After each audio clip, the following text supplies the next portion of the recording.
channel may feature copyrighted video and audio content under the guidelines of fair use permitted by copyright statute for purposes such as criticism, comment, news reporting, teaching, scholarship, and research. All content and credit go to the original creators. No copyright infringement is intended. This channel may feature copyrighted video and audio content.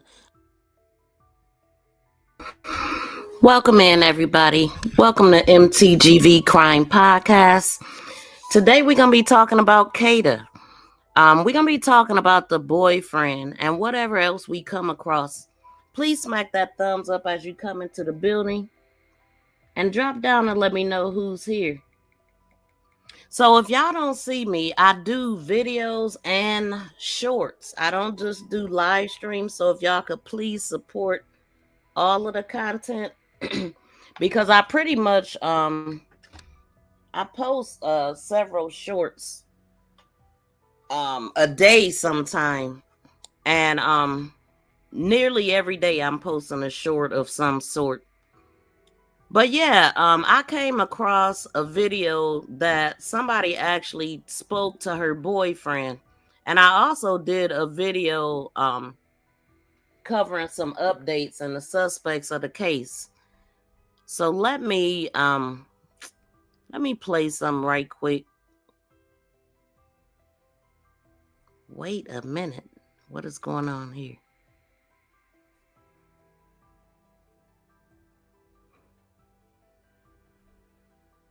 It's been a lot going on in this case. I see the attorney, you know, he's been talking backlash and all that, which I don't really get that.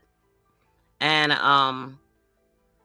her funeral is going to be on November 8th, if I remember correctly. And I'll check that before I get out of here. But let's go here.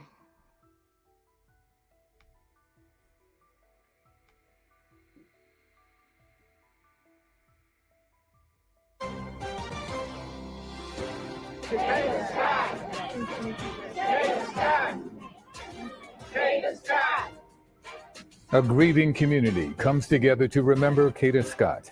Tonight, her heartbroken family is thanking the city of Philadelphia for embracing their loved one. Her beauty was not just skin deep. She was all of the words that were said. She was kind, she was shy, she was charismatic, she was life. She was life. Good evening, everyone. I'm Yuki Washington. Family and friends returned to the site in East Germantown, where Kada's remains were found over the weekend. Today, new charges were filed against Keon King, the man accused of kidnapping her. They include arson, causing or risking a catastrophe, conspiracy, and other charges. Alicia Roberts continues our coverage tonight. Kada Scott! Dozens gathered for a vigil to honor the life of Kada Scott in front of the vacant Ada Lewis Middle School, the same place the 23-year-old's body was discovered on Saturday, buried in a shallow grave. Investigators found Scott's remains following an anonymous phone call tip, something they are now investigating. It was go back, she's there, look again, and they did give more specific details in terms of where to look. And ultimately, that is what led us to her. On Monday, prosecutors announced new charges against Keon King, including arson for the alleged torching of the Hyundai Accent they say was stolen a day before Scott went missing and used to drive her body to the middle school property. Investigators said they have video of King from a nearby rec center as well as cell phone data that places him at that location. Police said Scott left work the night of October 4th, meeting up with King. Sources close to the case say evidence shows she was killed about 20 minutes later. Investigators have not said how Scott died and are not detailing how the two knew each other. Twice before, King was charged with felony counts for attacking an ex-girlfriend. Both times, the charges were withdrawn after the district attorney says witnesses and the victim didn't show up for preliminary hearings. Kada's aunt spoke on behalf of the family, grateful for the support in the days leading to Kada's discovery. We appreciate everybody that took the time to show up on behalf of Kada, that came out, that was here when we wasn't here. As a memorial for Kada continues to grow, her family is asking for privacy as they grieve, determined to keep Kada's memory alive. Her beauty was not just skin deep. She was all of the words that was said. She was kind, she was shy, she was charismatic, she was life. She was life. Alicia Roberts, CBS News, Philadelphia. City Council member Cindy Bass sent a letter to the School District of Philadelphia Superintendent Dr. Tony Watlington, calling for the Lewis Ada H Middle School to be torn down. The school has been closed since 2008. While we were there today, school district crews were clearing overgrowth, brush, and debris ahead of this afternoon's vigil. And late this evening, the district issued a statement saying it is reviewing protocols for its vacant properties. We will provide kind of too little too late. It's sad that all of this had to happen before they even go out there and clean, and now they talking about tearing down the school after this has happened. Why did this tragedy have to happen for them to realize that? And I also see that her family, they put out a statement with Philadelphia's district attorney's office on the 27th of October. And it says the Philadelphia District Attorney's Office is releasing a below statement at the request of the parents of Kada Scott. And it reads, we the parents of Kada Scott first wish to extend our heartfelt appreciation to Mayor Sherelle Parker, the citizen of Philadelphia, and countless supporters throughout the region for the overwhelming outpouring of love, compassion, and prayers shown to our family during this devastating time. Your support has given us strength as we continue to navigate the unimaginable loss of our daughter. We are truly humbled by the care and concern that some that have expressed. On behalf of our family at this time, we want to make it known that this will be our final public statement until after our beloved daughter has been laid to rest. All questions regarding the funeral arrangements may be directed to Mesham and Priolia Funeral Home. So we are also deeply grateful for the cooperation, transparency, and commitment demonstrated by the District Attorney Larry Krasner, the Philadelphia District Attorney's Office, throughout this process. Please understand that any future information, clarifications, or concerns will come directly from us, her parents, or through our legal representation. Welcome in, Gabby. We would not be issuing statements through social media or external media outlets. Moving forward, all inquiry related to criminal proceedings and victim services should be directed to the Philadelphia District Attorney's Office. As for the DAO, is working diligently to seek justice on the behalf of our family. All of our legal related inquiries should be directed to the Marone Law Firm in care of attorney Joseph Marone or attorney Keir Bradford Gray.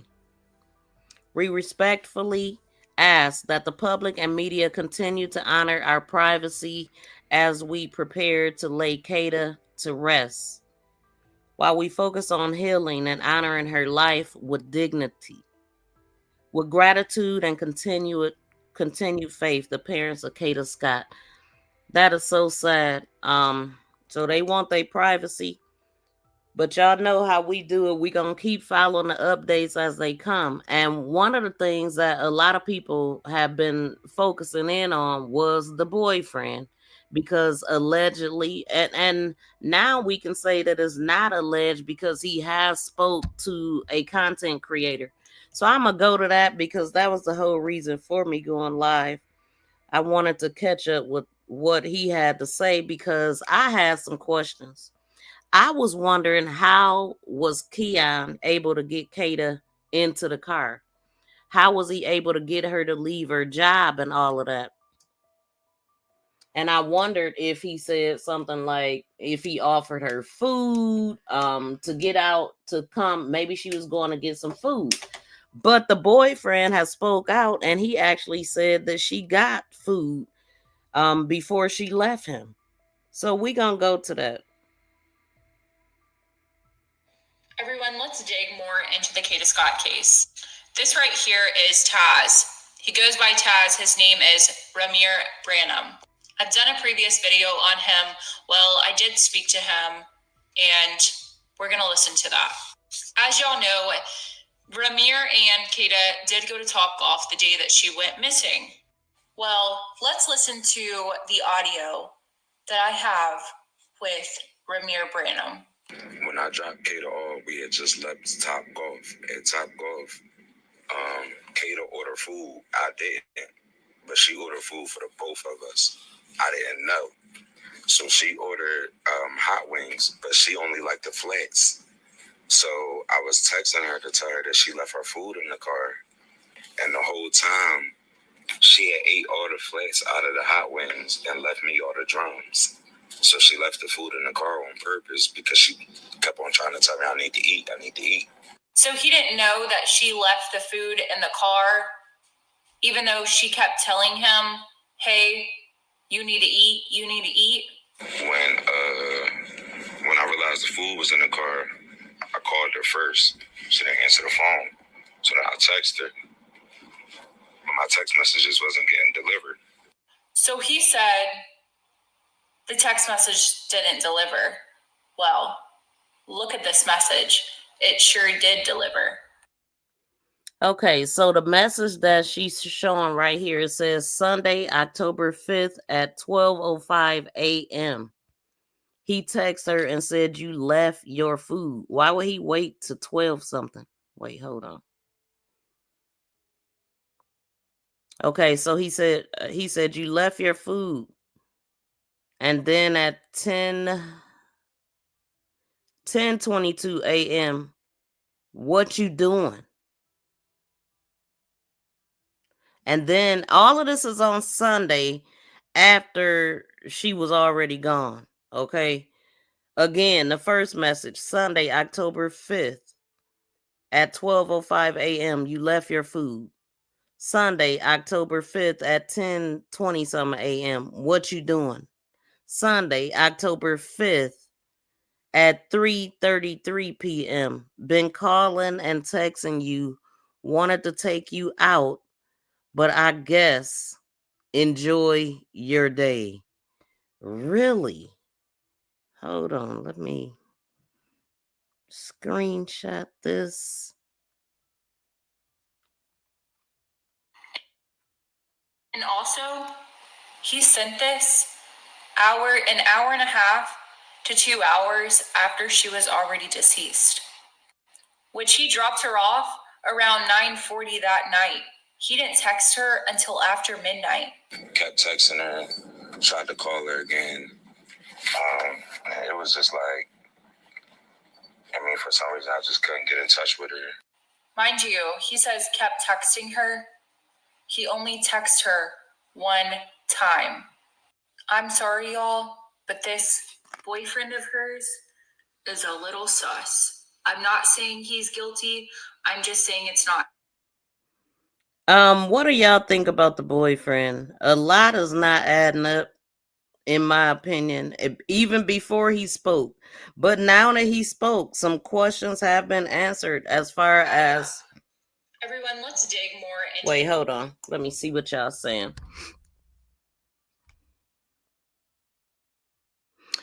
We was already feeling a way about this boyfriend. I was wondering those same questions, Miss V. Thank you. Yes, Gabby. And I think the boyfriend lying. He probably knew that the wings was going to show up in the autopsy.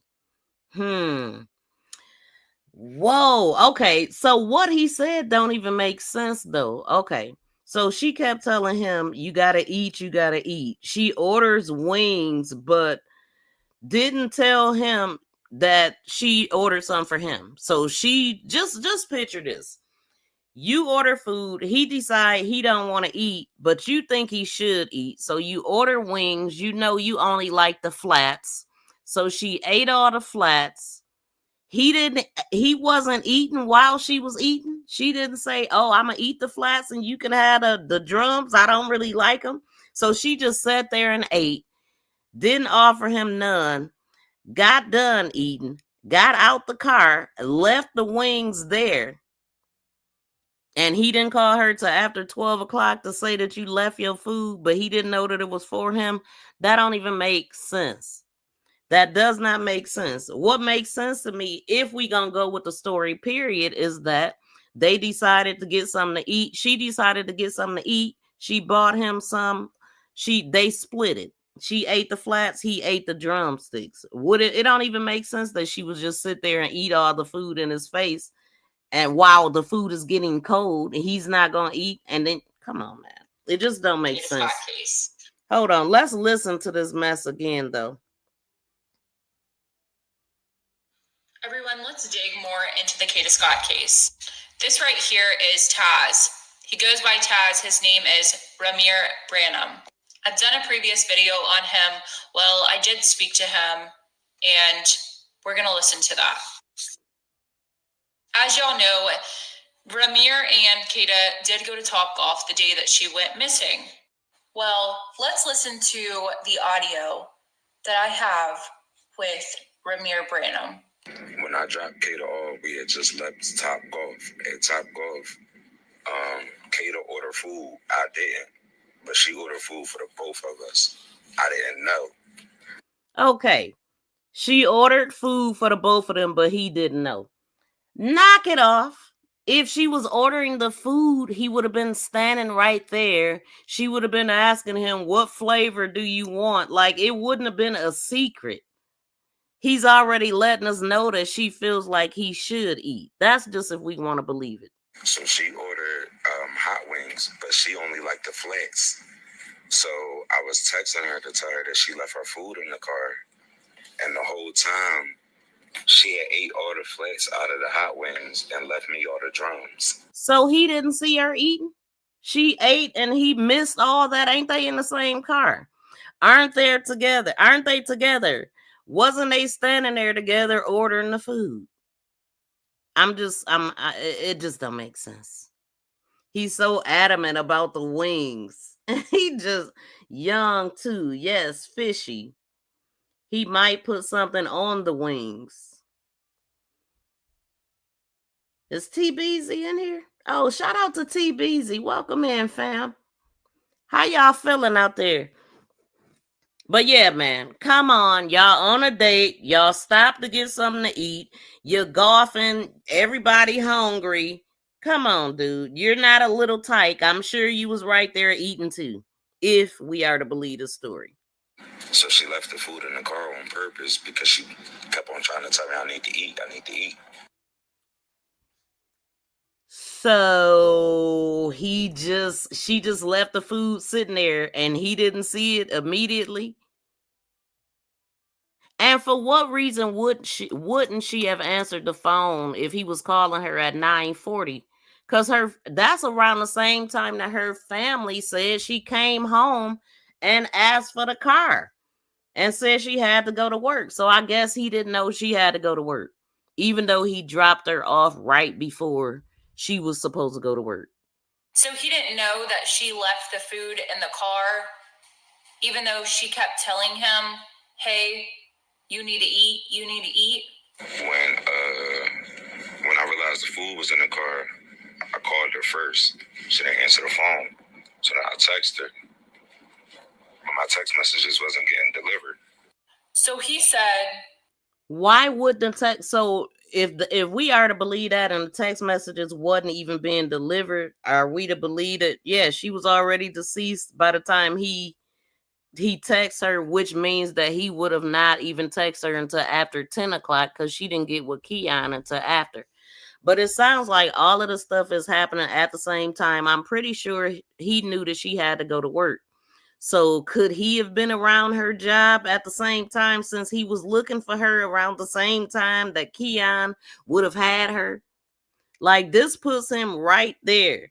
You're calling her phone at the same time that Keon, she's with Keon. And then they say there was another guy that helped put her body where they found it. The text message didn't deliver. Well, look at this message. It sure did deliver. And it did.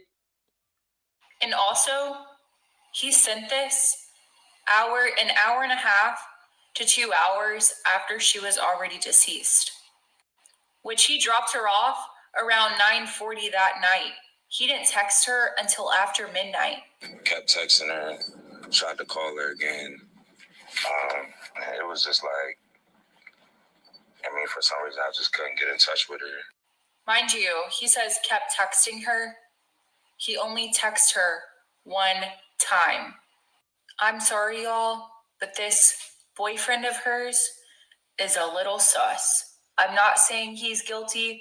I'm just saying it's not adding up. Everyone, let's dig more into the Kada Scott case. Yeah, it's not adding up at all. And then the last video, the video before this one, let me go to that as a matter of fact, but let me see what people are saying.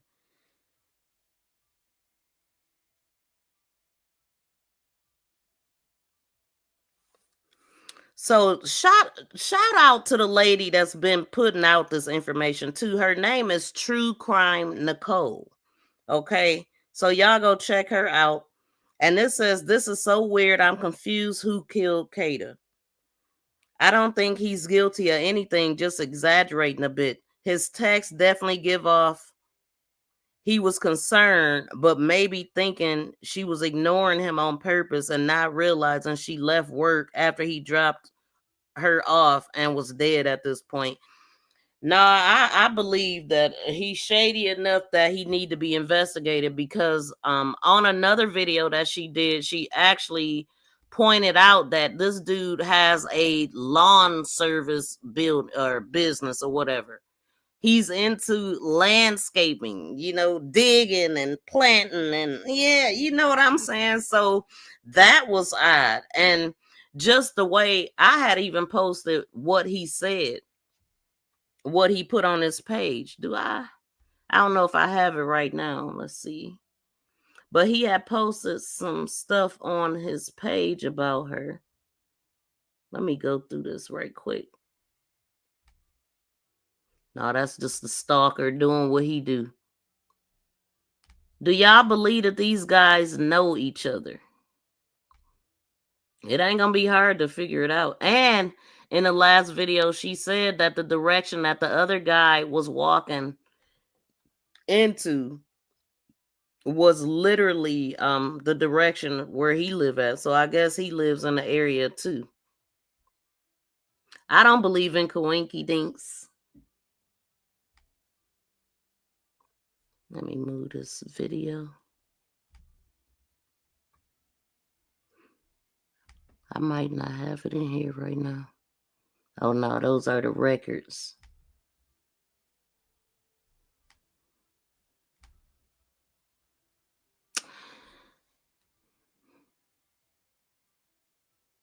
Oh, that was the message from the mother. Hold on, let me go to something else. Because no, that's not where I'm trying to go.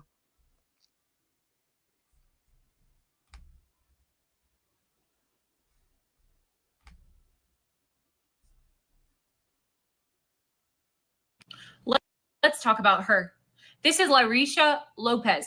This is the one that lived at the house on Belmar Terrace, as well with Madeline Brown.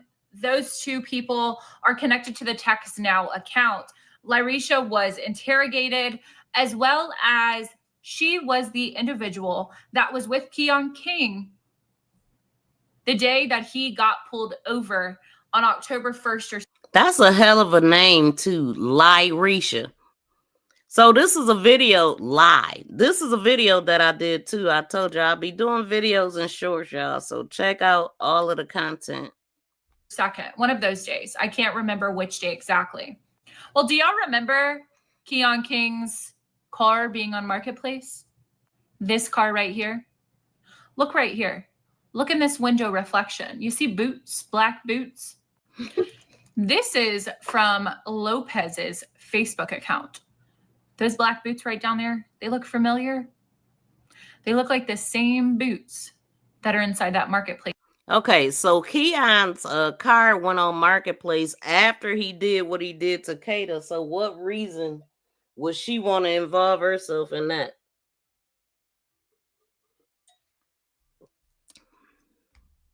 Don't make sense to me unless you involve. Picture reflection. Now, during her interrogation, there was a lot of things that didn't add up. She's the one that also denied Madeline giving that Text Now, the phone that was linked to that Text Now account, to her, to the police, but Madeline said different. What I want to discuss today is the data on her devices and when they last pinged and when they were last seen, as well as dig into it and give y'all a visual. Let's dive. For y'all to look at what was said in the affidavit, it says iPad last seen or pinged at 10:21 p.m. near 6845 Anderson Street. iPhone last seen 10:4. Wait, hold on. So we looking at her iPads and her last pings and all of this stuff. And we just got done talking about the boyfriend and when he was calling her. He didn't call her at 10 something. He said he dropped her off at 9:40, right? He didn't call her at 9:50, 10 o'clock, 11 o'clock, 11:30. He called her at 12:05. At 10:24 near 6921 Anderson Street. And then the iWatch was last seen 10:05, 1:14 a.m. at Albury. Let me give y'all a visual.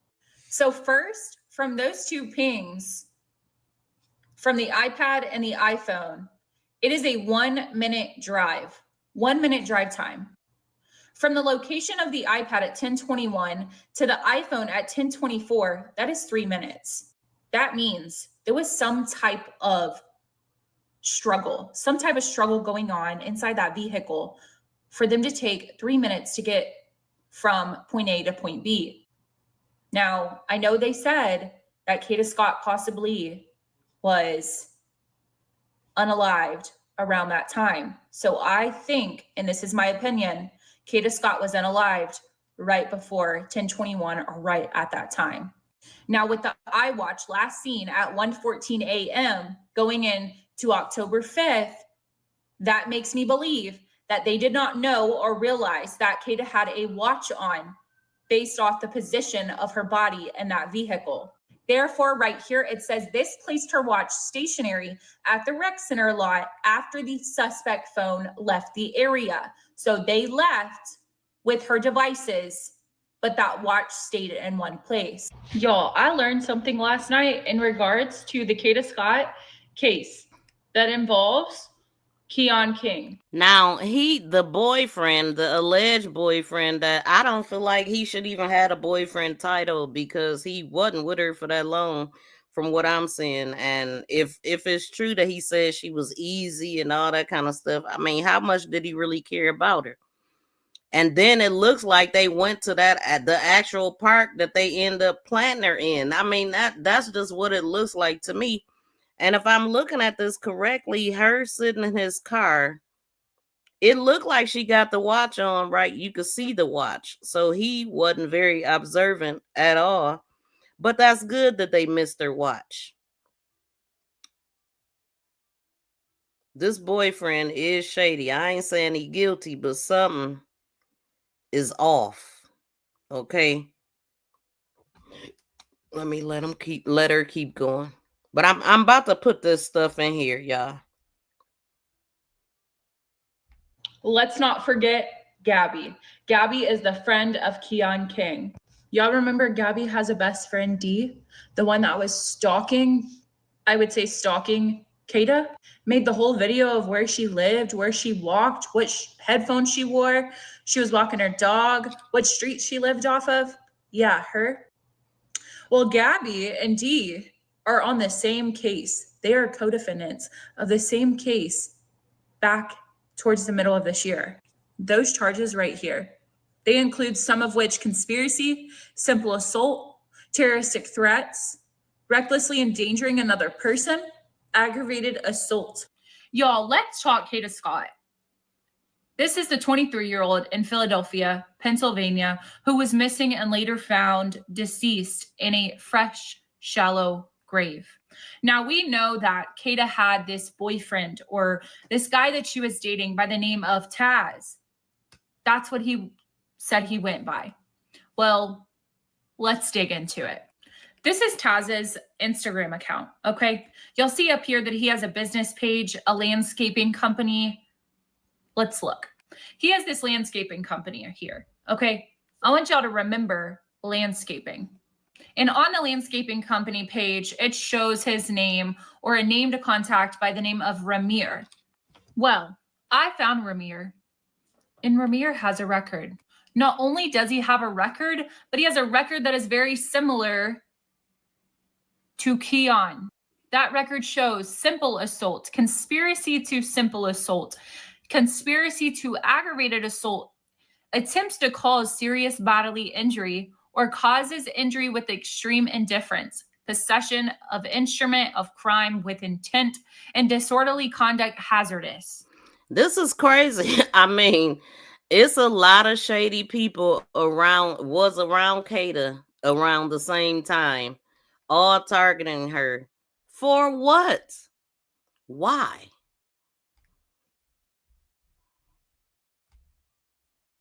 It's not okay. Now, this man also violated his probation multiple times. He had got probation for these charges and other charges with basically changing the serial number on a gun multiple times, also unauthorized use of a vehicle, and his latest one was driving without license. He had got probation for some charges. He violated his probation multiple times. He then was sentenced to incarceration for, I believe, minimum of 2 years. This right here shows Ramir was once in the system for either possibly probation or actually in the prison system. Now, he stated the last communication that he had with her was possibly right before she went missing. I don't know if y'all believe that, but let me not forget to tell y'all the area and the direction that the person walked off going north, going up past Ada Lewis whenever they first unalived Kada Scott, that's the same direction Ramir lives. On September 26th, Kada posted, "I'm the reason." Now remember, September 28th is when Keon called her and said, "This is Kel with a text now number," or whatever. Now you see on October 3rd, she was at the grocery store. That was the day before she went missing. This is what smart women shop smart. Okay, yeah, so October 3rd, but yeah, that was the day before she went missing. This is what I wanted to look at right here. I'm sitting here screenshotting it right now. This was the boyfriend's collage that he posted of their whole date, right? He posted this whole collage.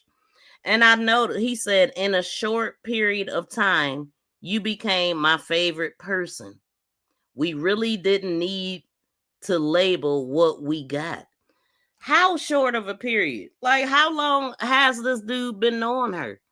Because the video that was circulating where you could see him laying down and she was like sitting next to him, he was like, "I'ma marry this girl," when I heard the audio.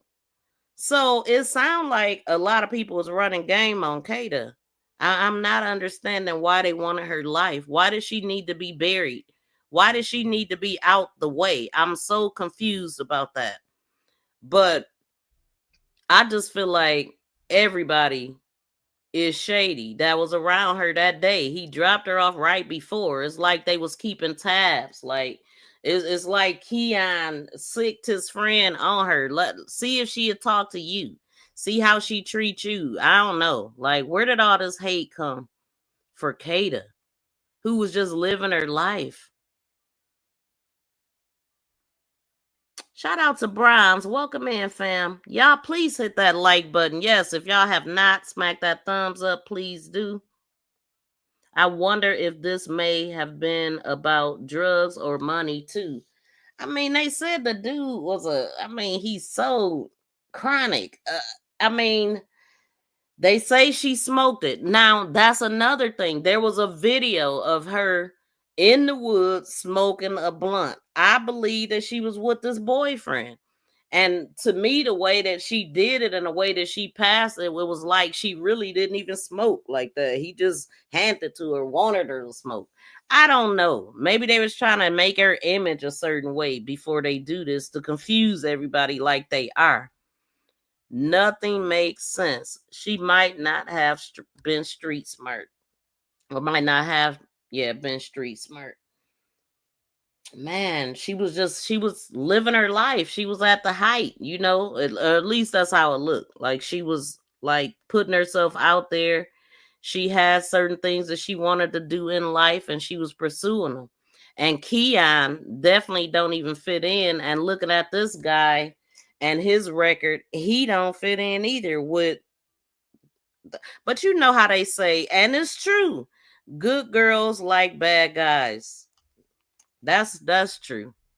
So let's keep going. I don't know what the heck going on, but it's some shadiness with this boyfriend, in my opinion.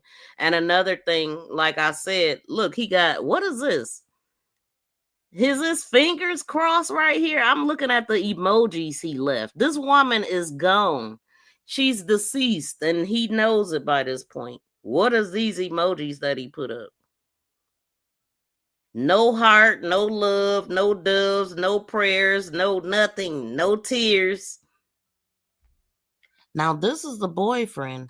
He posted a collage of what they did the day before I heard, but there's no date besides October 14th, which she had already passed and we had already known certain things about it. But what he posted is, in a short period of time, you became my favorite person. We really didn't need a label of what we got. What exactly do you got? How did they meet? I'm very interested to know because we do know that it was another person, a male, that helped Keon move the body. And it's a lot of suspicious activity. One thing I'm noticing, there's no hearts here. There's no crying, no prayers, no love, no doves. Just, Kada is gone and he's saying that she became his favorite person. I can't tell. There was a lot of shady people buzzing around Kada, but why? I also ran across a video where Keon was getting served, and you see here that they said that this was a couple years ago. Yeah, so we see him in a fetal position, looking like the bee that he is. Ain't gonna stand up to a man, won't bust a grape in a fruit fight, but he got all this energy for Kada. So somebody wrote, this is while he was growing his dreads a few years ago. Yeah, I'ma post it. Why be a turkey? This this what my youngin' did this to this freak clown. I don't feel sorry. I remember this day like it was yesterday. You deserve everything you gonna get. I don't respect dudes. This is no cap. Dudes like him, I guess. But yeah, we see what he got going on. But he sure was tough for them women. I can't stand people like him. So we see what he is and how he's in a fetal position and how he wasn't doing much to defend. He had them vans upside his head right before he did this. It's a whole video, but I couldn't play the video. But yeah, that's Keon. But yeah, so a lot of people had problems with Keon at some point. I don't know what was going on there. But you see, Kada, she was a classy woman, young woman, living her life. And I don't know how she got caught up with Keon. I would love to know how they met, when they met. Well, we do know that Keon messaged his friend asking questions about her. days before the text now number. It's almost like somebody put a hit out on her, because we know that, what was it, September 28th, he texted her from the text now number, letting her know that this is new number. So he already had a plan of getting rid of her. But why? I mean, did somebody put a hit out on her that we don't know about? And then they have been talking about a guy, one of the guys that was on the scene had mentioned something about a building manager, and this is his brother, allegedly his brother, that they say stay at the residence that Keon was going in and out of immediately after he did what he did to her. Now they definitely look alike. I mean, Keon is a little bit more in our face with this, but they look alike to me. What y'all think? So this is the guy that was allegedly lurking around the crime scene too. This is who I believe Hooker was talking about when he said the cop took him around the building, around the back of in the area where Kada was at, and then he asked if they cleared him as the building manager, and they said that they did. So I don't know. Allegedly, this is Taz, Ramir, whatever his name is, and this is Kada. I'm assuming this is the day that, I'm not sure if this is the last day or not. I mean, she got black on. She had black on. Let me look. This video. Because I think this video here. Where is it at? Yeah, that is the day she got on that, I think. I see the crop top. I'm not sure about the pants.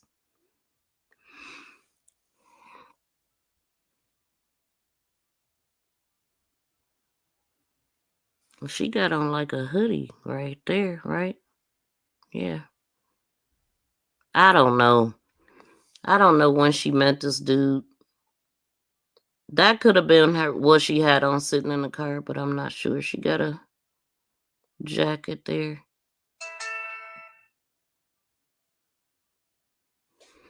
Let's see. Yeah, y'all think that's from the same day? This picture of her walking. Not that, but the one in the woods.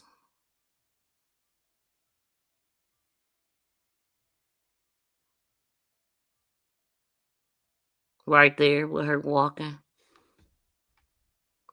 She definitely would have. And she's typing. She got a keyboard right there with her. She got her iPad with her right there. Her watch is on her arm, her wrist. He all on her dang back like a freaking monkey. Like, what the hell is going on here? And she got all her devices right there. It look like she got a camera, a phone. She got the earbuds. She got everything with her. So sad, man. So unfortunate. It didn't have to happen. Is this live? Did I catch a live? Oh, welcome in, Miss Heard. Welcome in. I am live. Let me see. So this what time I gotta go live for you to catch me live, huh? I'll never be live at this time. Oh, and like I ain't gotta go to work. She might not have been. Oh, okay, I read that. Okay, so let me finish playing this video. But it seems that this was premeditated. The minute he called her from that text now number, something very sinister was going on. He had a plan. Did he sick the friend on her, the alleged boyfriend? Let me know what you think in the comment section. Yeah, I'm wondering, what do y'all think? What the heck? Comment section. What are we doing? Yeah, here? I'm wondering, what do y'all think? So it goes to my video that I'm live right now and play. That's crazy. Hold on, y'all.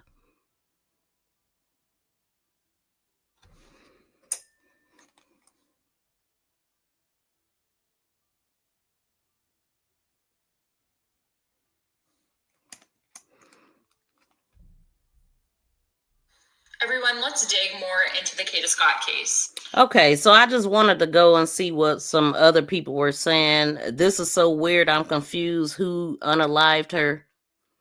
Okay. This was 5. She went missing on the 4th. He do not have nothing to do with it. How would you know? Plus, she look upset. Look at her mouth. She do not look upset. She look like she busy. Let's see. She was supposed to be going to work. Maybe they didn't text during work that much. What? Oh, I was looking at the wrong text. Apologies. I think he's shady as hell.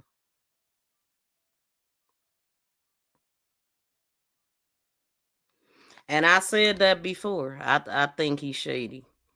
Because I didn't hear it, but I heard that the guy said that she was easy. All he did was roll down her window and was able to get a date with her. That is shady. Okay, so I'm gonna pay. That is nothing loving to say about somebody. That is shady to say. Wait, hold on. That is shady Everyone, to let's say, dig more period. into the Kada Scott Okay. case. This right here is Taz. He goes by Taz. His name. And then I guess Well, somebody something is lying, according to her, acting like she worked with Kada. So let's listen at this. My live last night in regards to Kada Scott. Let's talk about it. This lady right here, the queen, she came in my box and basically stated that she was the person that trained Kada whenever she first started her job at the assisted living home. Well, we're going to listen to a few clips, and I spoke to somebody that actually works at the assisted living home, and this is what they told me in regards to the things. You said that you trained Kada whenever she was at the assisted living home? I trained her first 2 days when she first started. Yeah, and after that, she went on her own. That's not all. Not only did she say that she trained Kada, when 2 employees that I have seen have never seen this lady before, she stated that she's done multiple interviews with people. Is there any inside the building? As I stated to a few people about that, the only cameras that we have inside the building, we have tablets at the nurses station, and they have cameras on the tablet that view both sides of the door, all entrance doors. That don't even make sense. So, but as far as any other cameras anywhere else, no, we don't, only because of residents' rights. Now, if the resident want cameras in their room, then they're allowed to get them, but so we don't violate their rights. There is no cameras all the way through the building. Our cameras focuses on the entrance doors. I spoke to one employee as well as another one, and there are no cameras in that building, inside or out, due to residents' rights. So, yes, there are residents' rights. So she got a text. So are there cameras? No cameras at all. Residents' rights. Nope, not one camera at all anywhere. That's crazy to me.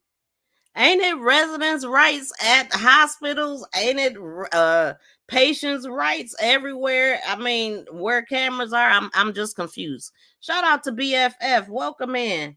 That's strange, Carla said. It is strange because you want to be able to catch things like this, or a patient wandering, or anything like that. I'm just so confused. I know you shouldn't have the cameras in their rooms, but get out of here. Rights, but there's no cameras in that place. Once again, nobody's seen this lady. Also, she stated she spoke to few people. She's done multiple interviews online stating that she is Kada's coworker. At one point, we were using the clock in from inside. Now we went to Workday, which we can clock in and out from our phone. And that actually started like a month before she started. So she could have clocked herself out from her phone as she was going out the door. Whoever this lady is, she must work somewhere that she know certain things, but People is crazy. If this lady is going around interviewing and she is just lying, that is just insane. But it is a lot of cray people. Per the employees, and here's my screenshot above, they use a fingerprint system. There's no clocking in on a computer. There's no clocking in on a phone, on a Workday app, nothing like that. It's strictly fingerprint.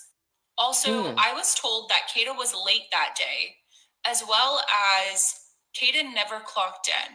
What? Kada went in, got a call, and walked out and never got the chance to clock in. So she still had all of her belongings with her. Oh my God. So with that being said, she was literally just leaving this guy. She jumped in a car and she lived minutes away from her job because it's like in her neighborhood, from my understanding. So she get dropped off, go in the house, tell her mom she got to go to work. She need the car. She gets in the car, go to work.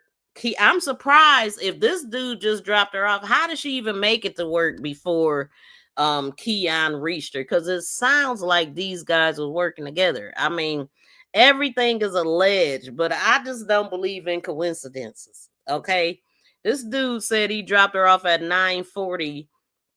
Notice she left her chicken wings in the car and he started calling her, but he didn't call her until 12:05. It just don't make sense to me. Then Keon is right on her back. It's like, okay, was Keon calling her when she was with this guy?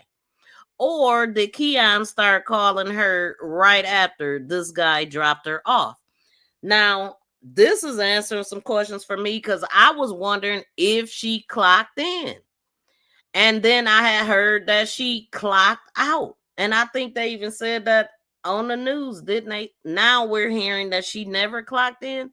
So this makes sense with what her mother was saying, or I think it was her parents or somebody, her aunt or something, saying that they was getting conflicting information from the job.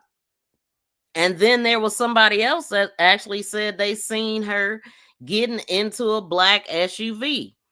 Now, they're not saying the car is an SUV, but they did say the car was a hatchback that he stole from a delivery driver. And so it would kind of look like an SUV to somebody that don't know cars, because it did have a hatchback. I got a picture of the car. But okay, so it just don't make sense to me that she would run into work. What did Keon say that made her come out and get in this car? I know her aunt said it wasn't supposed to be a drive-off situation. She was just supposed to get in the car and talk to him, but he put off. And then it took them 3 minutes to get to where they ended up at, but it's really only 1 minute from her job, according to this lady. This lady actually lives in Delaware. She is a caregiver, works in the medical field, but a caregiver in Delaware. I knew she had to be in the medical field because of what she said. And then her name is Pt.6. That's crazy. Not in Pennsylvania. I just want everybody to be mindful of who you speak to and make sure that these people are actually legit. This is a devastating situation, and for somebody to come up on a panel and have all of us just distraught, me, myself, felt for her in the time, and to know that she lied about everything is devastating. You also... Yeah, we don't need clowns like this in the case. I'm telling you, there's some clowns in every case, ain't it? A bunch of bullshit. This gave us all such emotion on the live, then to find out it wasn't real. It's another girl missing in Pennsylvania. She's been missing since 10/27/25. They not even talking about it. Funny how she live in Delaware in healthcare along with Keon's mother and brother. Although they're in Philly, they have Delaware ties. That lady should be in trouble for effing lying. Yeah, she need to be investigated. Because what's your motive? Why? Why? Girl, that was so unnecessary of her. She went live last night after she did that and claimed to be the co-worker still. This was so wild. Who does this? I mean, people would do all kind of stuff for clout. I'm just saying. They would do all kind of stuff for clout and for growth and for money. I don't believe the lady, but just for your information, there are a lot of people that live in Delaware and work in Philly because certain parts of Delaware are really close to Philly. She works in Delaware as well. People are so hard to trust these days. They're lying about everything. I've seen her on several people's panel talking about it. She's been in yours several times in comments. Hopefully others will get wind and call her out. Well, goodness gracious. I hope Bree gets her. Who else survived the mom who couldn't get in her door and the lovely daughter? Last night was a fraud night. Can't wait to mischief night. Bye-bye, Maddie. I'm sick of these people. We all got sad and then found out this was a lie. That was awful. That's weird as hell. Who is she and what's her motive? Yeah, exactly. I mean, yeah, why? I mean, if it ain't, is it about money and growth, or is it about having people look here and wasting their time? But anyway, they got Keon in custody, and whoever else they watching them closely. They already know who these people are, and they're watching them, investigating them, and it should be some more arrests. Hopefully in a couple days, hopefully before they even lay her to rest, they have all the characters that's involved, because this was a conspiracy to unalive this girl. And why wasn't she supposed to make it? I'm just so confused. And then him skinning and grinning all. I mean, what is he up to? Usually it's the female doing this, but it was him doing this. Taking pictures. She just doing her thing, and he just, I don't know. And then she come up missing. Oh, where's that other screenshot that I had? Grown men.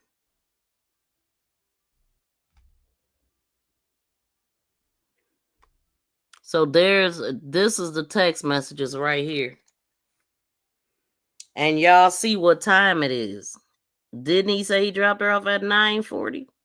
Why are you texting her at 12:05 a.m.?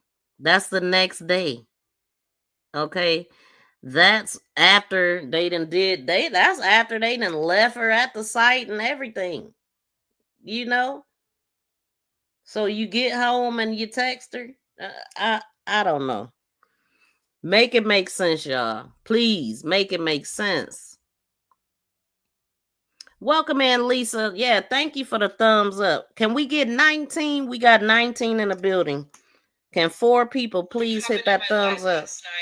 Let's see.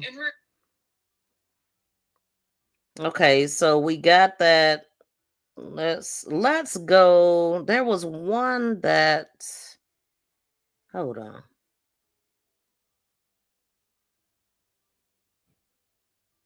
Y'all, I learned something last night in regards to the Kada Scott case that involves Keon King. Let's not forget Gabby. Gabby is the friend of Keon King. Y'all remember Gabby has a best friend, D? The one that was stalking? I would say stalking. Okay, so speaking of that, wait, it was one I forgot. The details keep coming in on the case of Kada Scott and suspect 21-year-old Keon King. Court just got done a few hours ago in regards to Keon King's arraignment for his murder charge in connection with Kada Scott. Keon King is also facing multiple other charges in connection to Kada Scott's disappearance and murder. The homicide charges come from the medical examiner did take the stand today, stating that Her cause of death and manner of death is homicide by gunshot wound to the head. Now, court documents do state that is so crazy that they felt it necessary to do all that to her. Why? Hold on.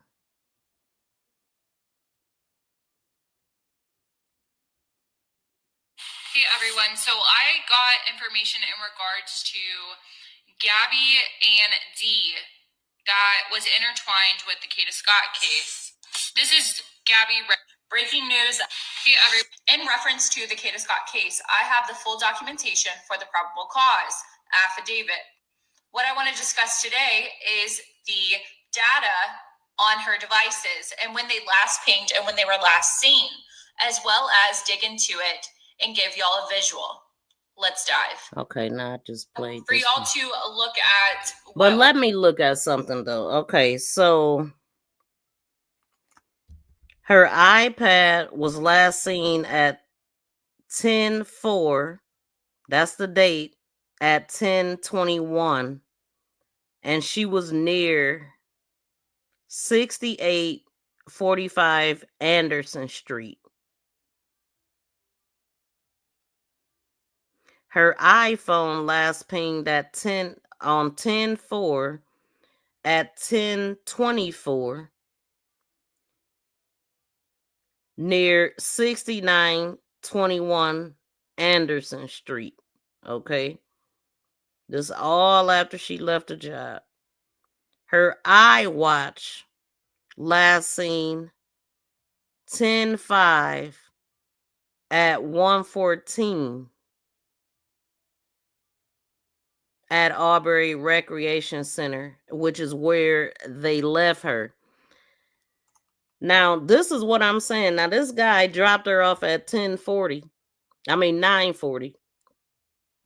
By 10:21, her iPad is traveling or whatnot, and he didn't call her at that time. He didn't text her at that time. Nothing about them wings. He waited until 12 something when they would have been gone from this area. The iWatch she still had on, and they took her other stuff with them. Very interesting. I don't know.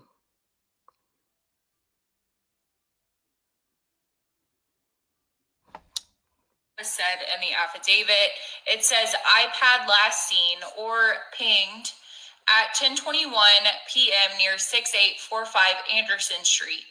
iPhone last seen 10:4 at 10:24 near 6921 Anderson Street. And then the iWatch was last seen 10:5, 1:14 a.m. at Albury. Let me give y'all a visual. So first, from those two pings, from the iPad and the iPhone, it is a 1 minute drive. 1 minute drive time. From the location of the iPad at 10:21 to the iPhone at 10:24, that is 3 minutes. That means there was some type of struggle going on inside that vehicle. I'm hoping that both of those locations that they seen her at was able to ping her. I hope they have cameras that you could see into the car what was going on. I mean, we could imagine, but who else was there? Who else was there helping? Because Keon, we see what he about. You know, he ain't gonna bust a grape. He ain't gonna stand up to no man. And Kada probably could have kicked his behind, to be honest. For them to take 3 minutes to get from point A to point. Because why did he need to pull a weapon and do that to her like that? Like, why? B. Now, I know they said that Kada Scott possibly was unalived around that time. So I think, and this is my opinion, Kada Scott was unalived right before 10:21 or right at that time. Now, what time was she supposed to be at work? Was it 10? I'm assuming she was supposed to be to work at 10 o'clock.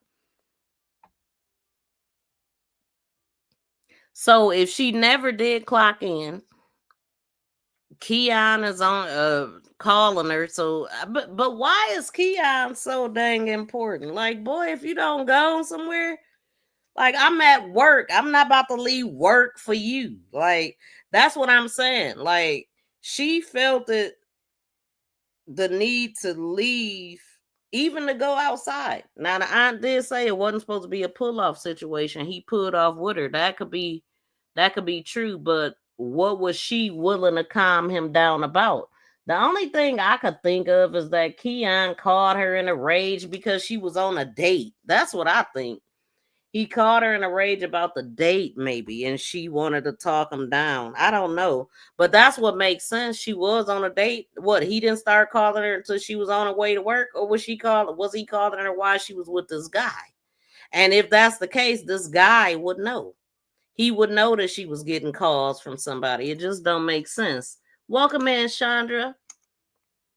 Y'all, please smack that thumbs up. Shout out to the 27 in the building. Please subscribe if you haven't. But yeah, a lot is going on. Keon and Gabby D worked. Hold on.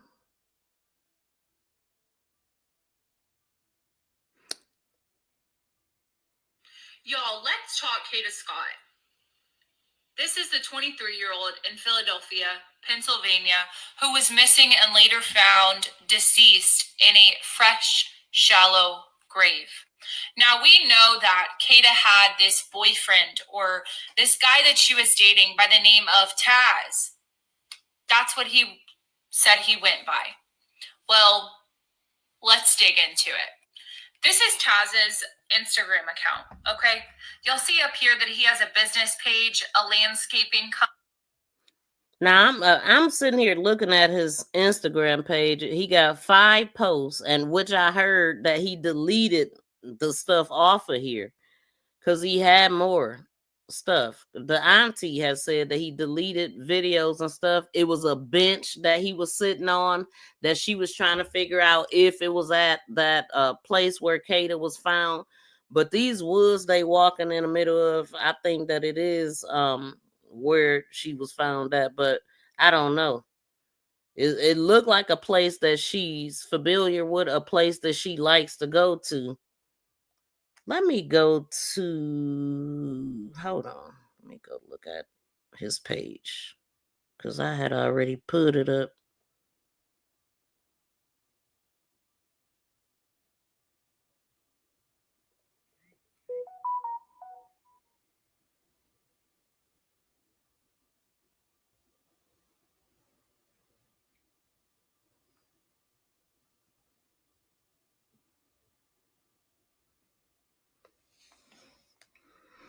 Thank you, Carla, for sending the flower. I appreciate that.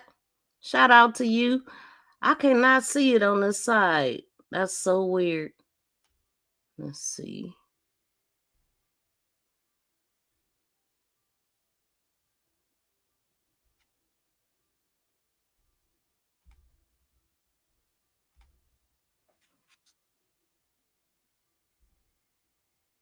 And thank you, Lisa, for sending 100. I need to be having my YouTube up on the other side. Thank you so much. And thank you, BFF, for letting me know. I appreciate the support, y'all. Okay, so let me go back to here because I cannot find what I'm looking for. Well, wait a minute. Thank you for the floating heart, Carla. Shout out to you.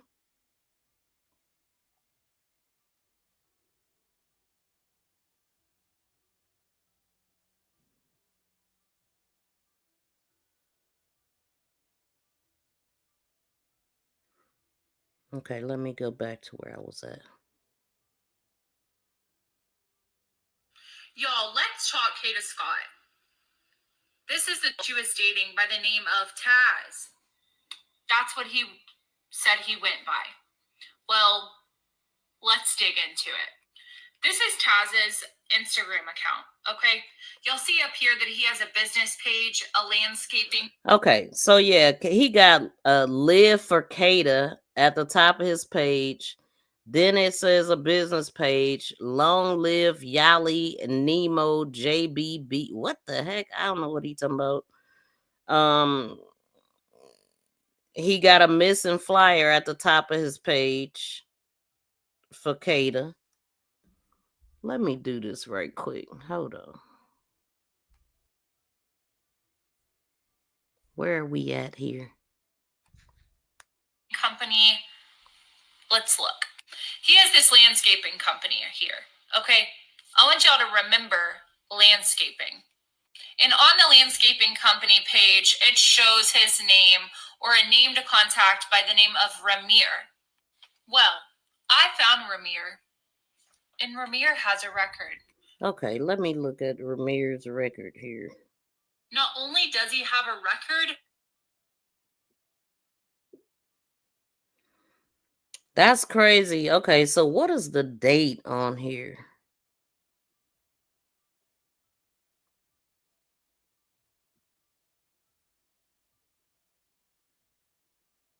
Why do the numbers look like that? It says disposition is one. I don't see the date on the arrest date, but it says disposition date 1/9/2023.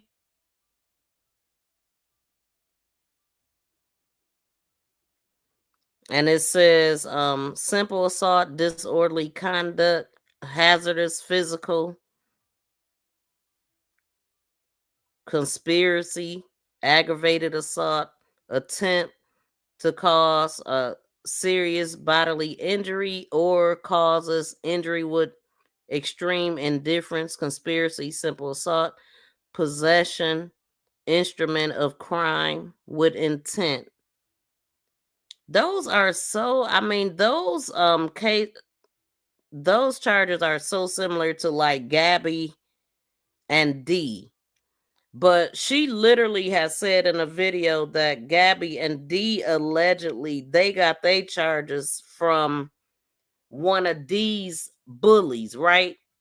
D allegedly had a bully in high school and they seen her and they approached her and I guess they jumped on the bully. Okay, that's what she ended up saying. But she had to come back and correct herself because at first she thought that it has something to do with something else. So, but everybody around her had a record, or all the people talking. that is very similar to Keon.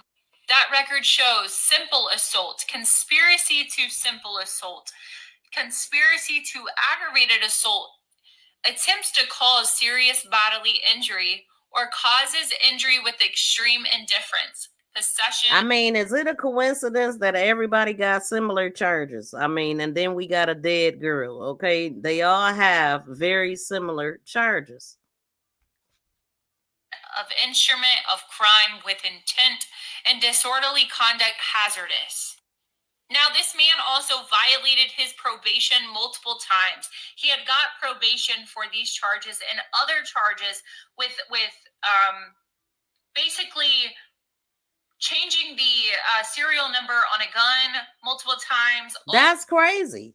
Changing the serial numbers on a gun. So why do people do stuff like that?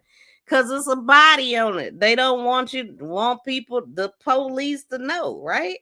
So it sounds like he is not a good person. Thank you so much, Carla. I appreciate you. He is not a good person to keep doing stuff like this. But she got caught up with this guy. Or caught in his presence, I should say. Because, I mean, goodness gracious. I don't believe all these people just, okay, she walks her dog. So that's what makes all these people pull up on her because she outside. And then it says date of birth 1/14/94.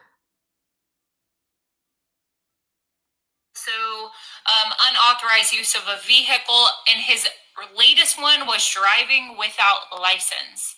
He had got probation for some charges. He violated his probation multiple times. He then was sentenced to incarceration for, I believe, minimum of 2 years. Ooh. This right here shows Ramir was once in the system for either possibly probation or actually in the prison system. Now, he stated the last communication that he had with her was possibly right before she went missing. I don't know if y'all believe that, but let me not forget to tell y'all. The area and the direction that the person walked off, going north, going up past Ada Lewis, whenever they first unalived Kada Scott, that's the same direction Ramir lives. Yep. So I don't know. I think it's some shade. Just moments ago, Keon King appears before a magistrate. I think it's some shade concerning everybody that was around her. And the boyfriend need to be investigated, period. Good morning, everyone. I just got out of bed just not too long ago, and I just want to address something real quick. Y'all, let's talk Kada Scott. This is the 23-year-old in Philadelphia, Pennsylvania, who was missing and late.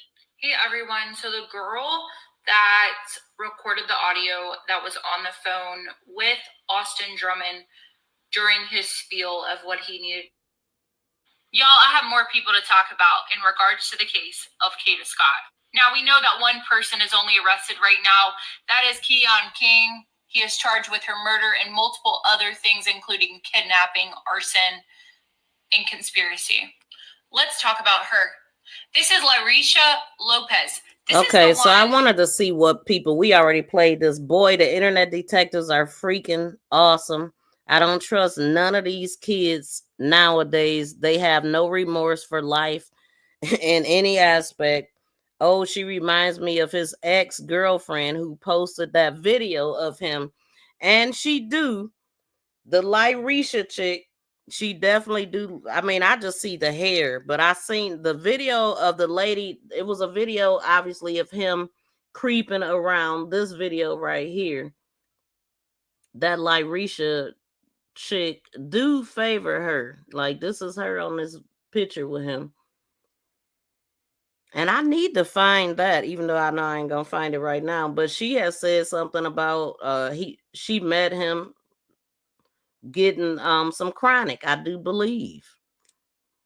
And look at him, just such a loser. I can't stand people like this. But like I said before when I played this, he got something in his hand right there.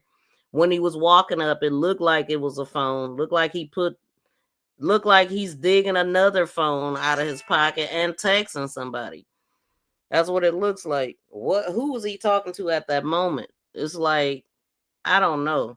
And why would his brother even be on the scene? Why would his brother have anything to say about anything?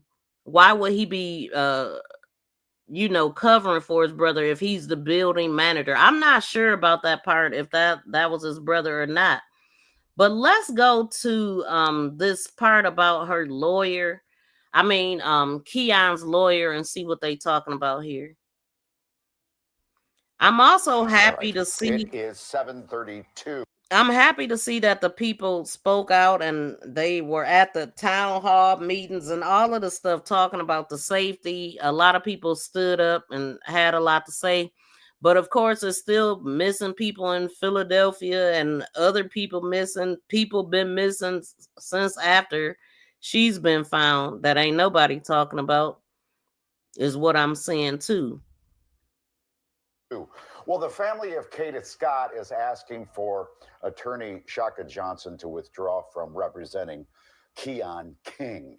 And you know that name because the 21-year-old faces numerous charges in the death of Kada Scott, including murder, kidnapping. How do y'all feel about the lawyer? Do y'all feel like the lawyer should not be representing him? Or what do y'all think about the lawyer? Conspiracy, abuse of corpse, and tampering with evidence.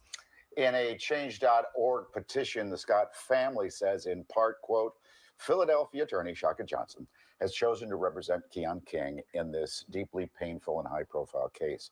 While every person has the right to legal representation, this comes a point where morality must outweigh professional ambition. So with those comments, we wanted to get the comment from Shaka Johnson himself. Thank you for coming in. Thank you. Who approached you to take the case in the first place? His parents. Keon King's parents? Yes, his parents. Now, are you the one that convinced him to turn himself in? I walked in with him. Yes, I turned him in. And that was before he was formally charged with anything having to do with her disappearance, her kidnapping, the arson, the murder subsequently. That was before any of that. But you were already representing him officially at that point? On the strangulation case that you've now heard about, that they're calling the first one. Right. The district attorney contacted me directly. That's why these remarks are so, quite frankly, nonsensical, because the district attorney contacted me. So listen, I understand you're representing Keon King on this first strangulation. No doubt there may be some other charges coming down the pipe, but would you surrender him? Consulted with my client, consulted with his parents. We decided to do that.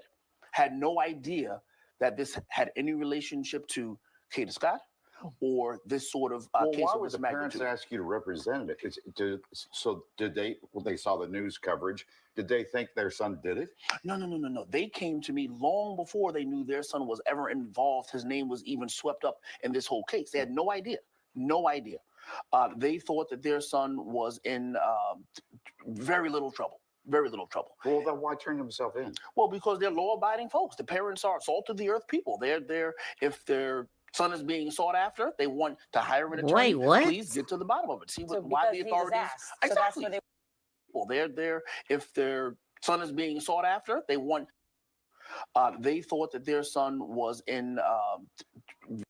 Their son was ever involved. His name was even swept up in this whole case. They had. That don't make sense. They came to him before he was even swept up in the case. What they come to him for? Or this sort of case why of would this the parents magnitude. ask you to represent it? So did they, when they saw the news coverage, did they think their son did it? No. They came to me long before they knew their son was ever involved. His name was even swept up in this whole case. They had no idea. No idea. They thought that their son was in very little trouble. Very little trouble. Well, then why? They came to him before their son was even swept up in. If they thought that he was in very little trouble, they know their son. This ain't the first rodeo his family done had with him. And if he did something similar before, then they know. Like, get out of here. That don't even make sense. Oh, no. They came to me way before. Make it make sense. Before they knew their son was ever involved, his name was even swept up in this whole case. Well, why would the parents ask you to represent it? So did they, when they saw the news coverage, did they think their son did it? No. They came to me long before they knew their son was ever involved. His name was even swept up in this whole case. They had no idea. No idea. They thought that their son was in very little trouble. Very little trouble. Well, then why turn himself in? Well, because they're law-abiding folks. The parents are salt of the earth people. They're there. If their son is being sought after, they want to hire an attorney. Please get to the bottom of it. See why the authorities. So that's where they wanted to see comply. why my son is being sought after, and let's investigate it. That's exactly what it is. They had no idea he was associated with this. We obviously came to find that out, and at that point, I was already his attorney. And because of the strangulation case, why was he out?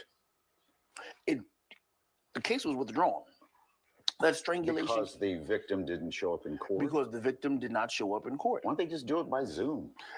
Well, no. You have the right. We have constitutional protections, and people have to come to court. You can't wage allegations against a person and then get on the computer. You got to come down participate in the process that you began. But aren't there some cases where even, for example, like domestic violence or other situations where even if the victim isn't able to come forward, that they're still able to prosecute? Or is that just a different scenario? No, it's a slightly different scenario. Okay. But in this particular case, she was given the opportunity to come to court twice. She didn't come to court, and so the case was withdrawn. As happens, let me be clear, this is not something that is highly irregular. It'll happen probably 50 times today. It happens every day. When I say every day, not once or twice. Where victims are not, sorry, where what are you referring cases to? are withdrawn or discharged, or the government voluntarily withdraws the charges because the so-called victim or the complainant is not there. If nobody agrees to defend him as an attorney, is that when they appoint a public defender? Well, I don't know that many people would not agree to defend him. We represent, when I say we, I'm speaking about the criminal defense bar. We represent people from all walks of life who are accused of all manner of heinous crimes, okay? And I remember didn't you represent a Proud Boy at yes, one time? I did. Yes, I did. I represented Zachary Real, or one of the leader of the Proud Boys. Did you have any folks from the community upset when you were representing him? I got no emails. I got no social media, whatever. I got none of that. And I'm talking about, and he was obviously not the most high profile person. Of course, you remember when I went and got Maurice Hill from that police barricade standoff for 8 hours. Like, this is what I do. This is what I do. And how long have you been doing this? Almost 20 years. So is this the first time then that you've seen? Because there's a petition that's also been put out that has about 2,000 signatures of people asking for you to withdraw from representing Keon King. Here is the about 2,500 petition. People have been posting. Have you ever had reaction like this from the community for representing someone? Or No, I never. And quite frankly, I'm not sure if it's the clickbait. Like, I'm not sure why this particular case, like why this one case, because you cover news, you cover violent crimes. You know, there are people getting killed on a daily basis in this community. I'm not talking about worldwide. In our city of Philadelphia, there are men and women and boys and girls murdered daily. They all have lawyers. So I'm not sure why this particular case. Maybe it's all because everybody involved in the case is black. Well, we're in Philadelphia. Out of the 1.6 million people in this town, most of the crimes in that criminal justice center are perpetrated against black people by black people. Well, and we should mention that was brought up in the petition. If you look at what's on the website, it says, as a respected black attorney, Shaka Johnson's involvement in this case sends a chilling message to the black community that even those who claim to fight for justice are willing to defend known abusers, even those responsible for harming and killing black women. Yeah, that's really sad rhetoric, and people should be really more conscious of their words and the things they put out to the unsuspecting public, because if they were to take just one moment to get from behind the computer and come down to the courthouse, you would see that the rooms are chock full of people who are accused, people who look like me, accused of committing domestic violence, against people who are against victims who look like me as well. And they have black attorneys, black private attorneys, black public defenders. I don't know that this is necessarily black versus white, honestly. I think this is more about the reputation that I've garnered as a successful attorney. I think that's part of it. You have been very successful. Maybe they think you're too successful. Answer a couple other charges. He's doing it for money. Me? No, I could do this case for free. It wouldn't really affect my bottom line. Okay, doing it for notoriety. Then what do we say about, I know we don't have that sort of time and we're not here for that, but I could give you probably 15 cases that I've done in the last maybe 5 years that are of higher notoriety than this, to be honest with you, right? So that's not it. People come to your office and they consult with you and they say, listen, Alex, at one point there was a gentleman, giving you some grief and they had to go to court. That gentleman had an attorney. Right? So people have attorneys. That is part of the constitutional protections. What few we have left, those are the constitutional protections that are still in place. Due process. You get a lawyer when you are accused of a crime, and you get a lawyer of your choosing. Is this hurtful for you? No, I don't operate on the frequency of social media. I'm not on that bandwidth at all. One last thing, just since you've been representing him even before these charges came out, and I know this is going to be played out in court, so there's probably not too much you can say, but is there more about, people have been assuming and trying to figure out all kinds of reasons. Is there more that we will learn about Keon King? Do you think he is mentally stable enough to do trial? I think you're going to hear some more about Keon King. And the reason why I have been interestingly quiet, right? Because I think you both know that I'm not afraid of cameras. I'm not afraid of a microphone. I will pull up a podium. That's what I do. In this particular case, you've noticed I have been deafeningly silent. I haven't said a single word. This is my second interview. I did one Friday and then one today on this particular subject matter, and nothing about the case, because I want this to play out in court where the rules are different. The court of public opinion has no rules. You can do what you want, say what you want, like the DA's been doing so far. I am not doing that. I want this to play out in court where we have rules. Okay, we want to get you on tape saying this. Will you withdraw from this case? N-O. Well, that's your side of the story. And I'm sticking to it. Right. Yes, thank you. And we also want to mention, of course, that we've been talking with the family, and if the family's more to say, we will also get their side, as we played some quotes for you there. But they from asked their petition that everybody stop, asking them for statements until this woman is laid to rest, and so we'll respect that for sure. True. And that's part of the reason. Can I just say that, Alex? That's part of the reason that I haven't said very much. I'm trying to show the most respect, and I think you can do two of these things at the same time. You can show respect to the decedent and her family, and sort of, believe it or not, the defense attorney can be a part of that healing process. You can, which is why I've been quiet and just doing the work where the courtroom suggests I do the work. All right, it'll be played out in court. We'll come right back.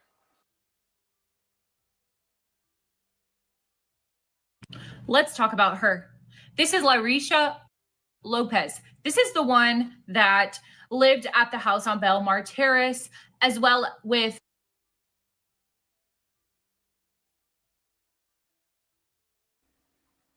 What are y'all feeling about the lawyer? Do y'all feel like the lawyer should back down, back out, and all of that stuff? To me, personally, to me, it don't make no sense. I don't know if I don't recall ever working a case where people was feeling like the lawyer needed to get off of it and they wanted him to not do the case, or a person. He's a lawyer. That's his job. I think it's crazy. The dude gotta be represented by somebody. Why not it be this guy? It ain't like he got a great record and this guy gonna get off. He ain't getting off at all. He's gonna do this time. If they find him guilty, which I believe that they will, he's definitely gonna do the time for his crime. Period, point blank. So I also I'm getting some pictures together because I noticed that this dude, he's privated his account now, which it was wide open. He's now private in his account, so you can't see nothing, but I'm noticing some pictures. The landscaping thing is still open, if he thought he closed it. But let's listen at this. This was the people that was on the scene actually watching when they first found Kada. And it was some things I just want to hear. You're going to hear some yelling and stuff in the background, but I just want to hear what we can hear, because I remember the hookah guy was saying some things that I wanted to try to hear. Wait, hold on.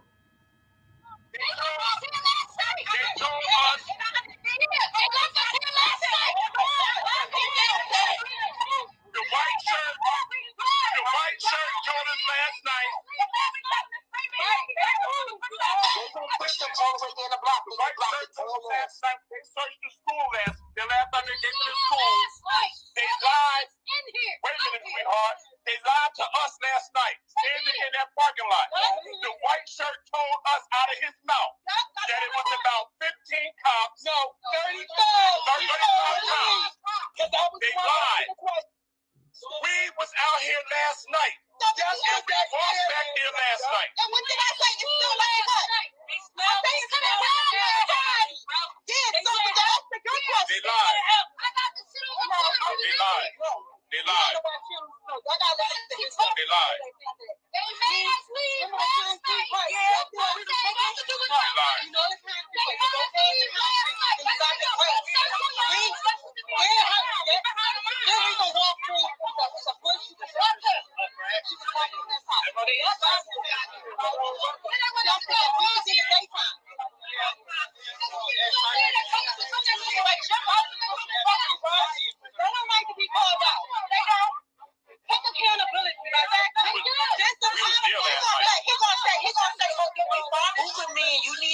the news people. You've been out there for days.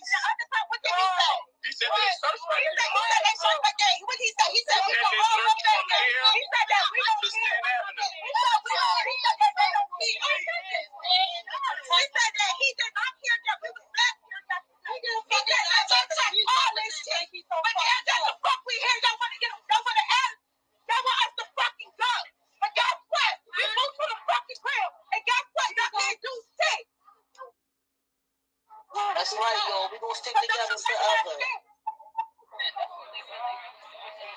That's some fucked up shit. This is somebody else's fucking child. But let it been the fuck y'all. They would have been anybody else dead is the fucking detectives. That's what of course.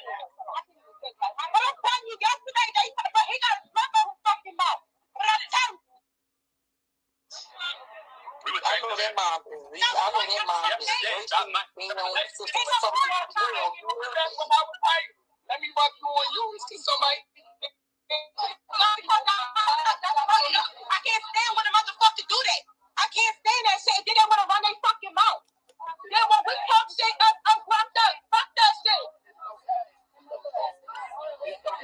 That's wrong. That's wrong. Yeah, he gonna get smart. Did you find a bitch? Did you find her? People got out to say they wasn't out here last night and yesterday when we was out here. In the morning time. Put it like that. Yesterday all day.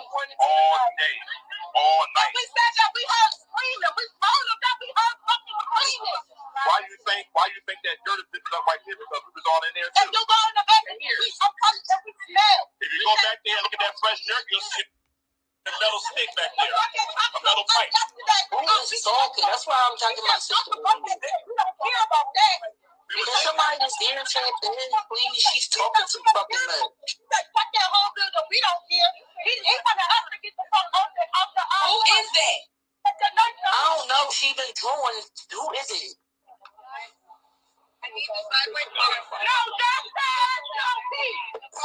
No justice, no peace. Hey, y'all too rowdy now. They kicking y'all off, just like I thought. Nah, you my friend, Maddie.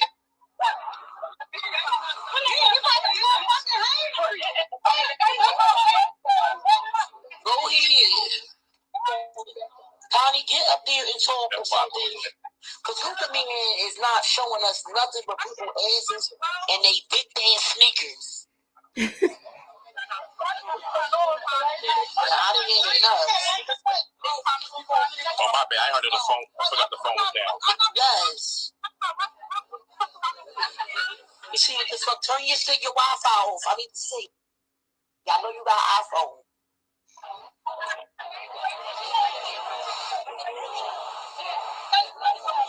I'm calling. I want to. We can get back into the city council all this shit. Sam. No, for real. I'm gonna find out a little bit because I'm about to call the medical examiner before I know. We don't have right. We was out here yesterday. What you mean? She has to calm down. She is making the scene high. That's what I was trying to explain to them. She needs to go. I'm going to push everybody off the block. They making people leave. Yeah, because she's drawn. You can't do that ever in an investigation. Who is that? Who come in? He won't say shit. He's getting on my nerves.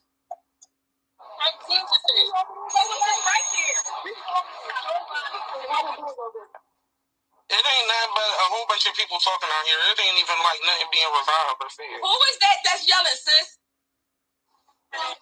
I think that's your folks. Was her name Keisha Kasha? The one was up here with us all morning. That's who I think it is. Excuse me.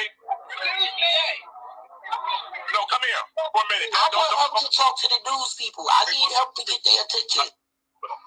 Last night, the white shirt, we called last night about the abandoned building right here. Okay. The white shirt came. It was already investigators coming there anyway for whatever reason. They didn't tell us. Right. The white shirt closed up. Shut the fuck up. Did y'all search the whole school? They told us yes. Yep. They told us how many officers came and everything. Okay. We also asked them, did y'all search back there? And they told us yes. We searched from Hartley to Avenue, from Stanton to Haynes. It's not true, because if it was true, y'all would have found the body back there when y'all searched. And we was just here last night, yesterday, all day. Well, it's not an argument, it's a discussion. I'm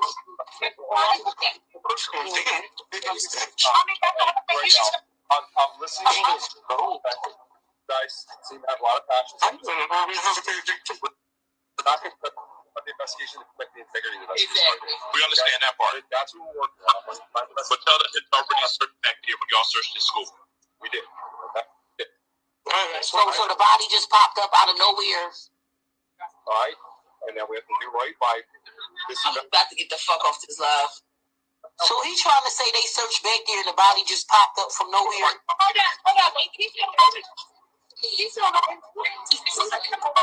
I thought it was. Way too much.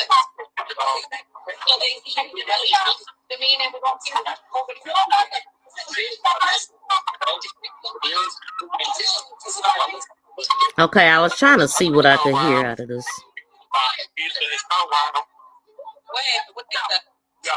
He gonna explain something. Hold on, y'all. He's trying to insinuate like somebody came out here and moved the body. Like the fuck we been saying. What did we say?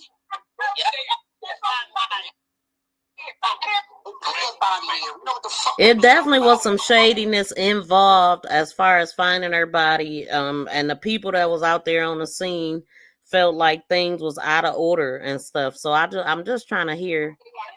But I think he's gonna come back and explain.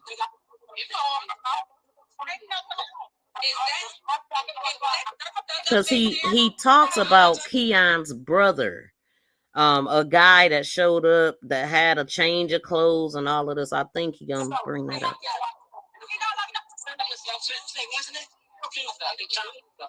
We gotta get to it though, because I gotta go.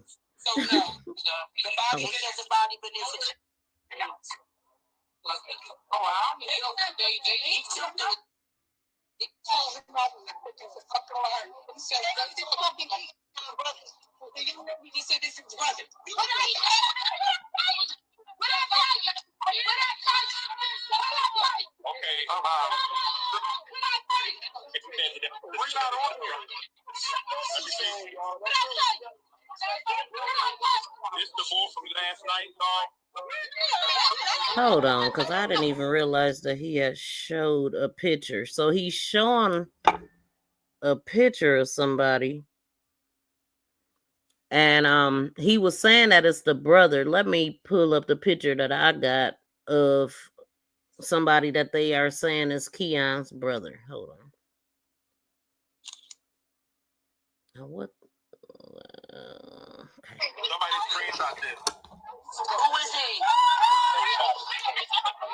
Hold on. Who is that bull? I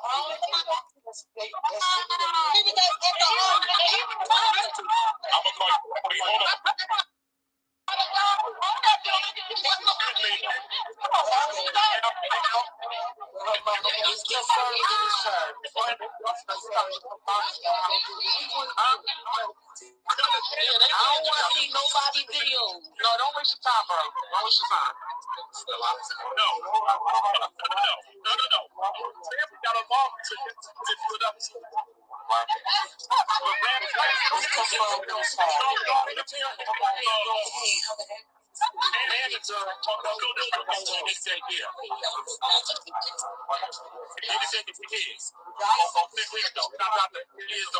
Oh my God, the boy brother was there yesterday while he was searching.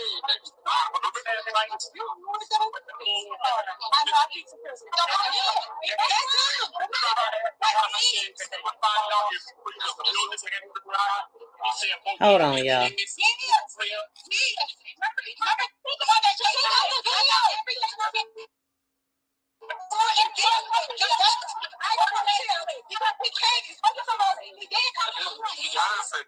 And this had a band the first time. Remember that white band? No. Remember that white band that came and took a picture and then pulled off? Did y'all hear him? A white van came, took a picture, and pulled off. And this is the parts that I'm trying to hear, y'all. Because they believe that this guy is Keon's brother. And I'm also screenshotting what he just showed.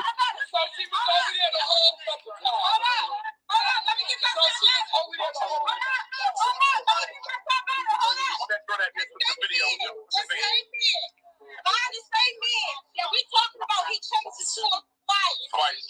Yes, and I got the video. I got it in the picture. He changed it twice. When I told you he changed it yesterday, I got it all in the court. I said it's Saturday night. Let's go. Don't talk about where the grass is hot. It was a white man. It was an older gentleman, middle-aged gentleman driving this way. That man right there. And he drove past twice last night. At night. Now, I remember Bree, the aunt, saying that it was a white van or white vehicle involved or something. Yeah, literally right here and stopped and driving that way. And if he came back, he came this way. The brother was back there watching them the whole fucking time. Just the cousin, and that bitch, the cousin been watching my live, so I'm giving up on them too, bitch, because she's been telling them to go out there.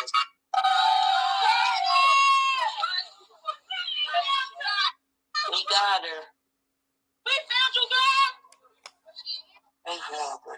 No, she got it. No, she in that baby wagon and she going out in the bed here. Damn. Framing with their different opinions, but they wasn't out here last night when we was out there. They didn't ask the questions that we asked, and they didn't get a response that we got. But it's evidence too, because we already live into that shit. Everything. Every video, the whole they lied.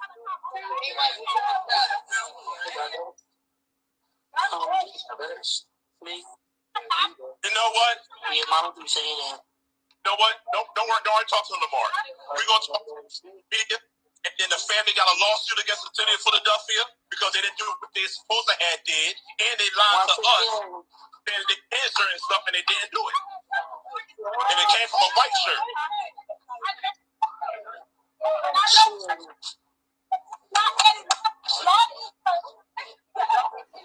So one thing that I'm sure about, these people didn't expect for this case to get this big or for this many people to care about the case. So it sounds like they was just telling them anything, half searching and everything. And the video that I seen of them going into the building is like they barely even went across the floor. You know, they kind of ducked their heads in and they came right back out. What make them come out and actually do their job in a lot of cases is the community coming out, and most of all, social media. Once they see that people care about the cases, then they'll show up for that. Now, this is the picture that he was showing about the guy that was walking around or in the area, and I think this is the guy that he said he took around the building too. Let him, because I don't know if he said the part that I'm trying to get to. But one of the reasons that I wanted to play this also, so I could get this information from the alleged boyfriend's page, just showing that he deleted some stuff. I mean, he privated his account. It was just open. So he's privated the account after he talked to the lady whose video, Nicole, True Crime with Nicole. After he talked with her, he privated it. But he got this, well, that's that one. This is the account that he privated, but that's the landscaping thing. So when you think about landscaping, you think about, rearranging the front yard, replanting bushes and making it look pretty and digging and all of that kind of stuff. You have the proper tools and all of that. And we know that Kada was buried in a shallow grave. And it's just a lot of shadiness. I'm not accusing nobody. We just looking at stuff that don't make sense to us. It don't add up. She had just left this guy. He even admits that she left food in the car, but he didn't start calling her till after 12, even though he dropped her off at 9:40. He didn't start calling her till after 12 about some chicken wings that she left in the car that he should have known was for him to eat, and he should have been eating them at the same time that she was eating the flats. Like they probably was eating it together. That's what makes sense to me. But so this is the picture that True Crime Nicole had showed of his brother. And then this is the picture that Hooker just showed on a video that we was just listening to. So I don't know if these are the same people or not, but why was he lurking around? Well, I mean, why was he lurking around? I'm just confused.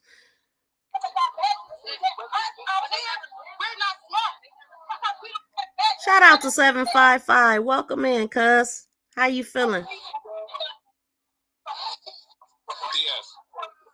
Yes. Let me tell you what happened last night. This Last what I night want. when we were searching, we went to the nursing home across the street, the abandoned nursing home. When I pulled up, it was a guy that was acting suspicious. It was like he's the building manager. So I was like, well, where the guy at? I mean, it's y'all females. It's probably like one of the guy or whatever they pulled up after me. So where he at? I said, it's like 60 y'all females and it's one of me. We can pull up if need be. So we searching around the building. We didn't see nothing or whatever. Long story short, we ended up going back over there and we ended up gaining access in the building. Then the alarm went off, so everybody ran. Then like an hour later, an investigator in a black car Jeep pulled up. We all standing out there and we asked them what was going on X, Y, and Z. Then he called for some other patrol cars. Like 4 or 5 other cars came. They went in there, they searched, they came back outside, they said we didn't find nothing. Cool. In between, one of the girls found a big a small black and silver mace case that was on a yellow looking type string. So they gave it to me. I had gloves on. I called 911. I told them to ask 14C, which was the white shirt car that he was in. They called it 14 Charlie, to come outside to retrieve what we found that could possibly be hers. We gave it to him. We walked away. We came back and we started asking questions. So the guy that was acting suspicious arrived with his change of clothes. Right. He came out of nowhere. Had on shorts. The cops took him back there and was back there about 15 minutes. I asked the white shirt, did y'all clear him from being the building manager? And they said, yes, he's the building manager. But the in-between time, it's a fucking deal. Okay, so I had actually got this part before, but this is a picture that he was showing. And then this picture right here is the boyfriend in his landscaping gear, I guess. This is something that I just got off of his landscaping page, which is the one that I just showed y'all. You could find it on Instagram. So I don't know, man. But hopefully they put everything together, bring everybody to justice, and we'll be seeing them in court. Because it's a lot of shady people. It was a lot of shady people around Kada. It's a lot of stuff that don't make sense that people are saying, including Gabby D, the boyfriend, the brother being around, and all of this shady stuff. So hopefully we'll get some answers soon. But I definitely gotta go. Let me see what y'all saying.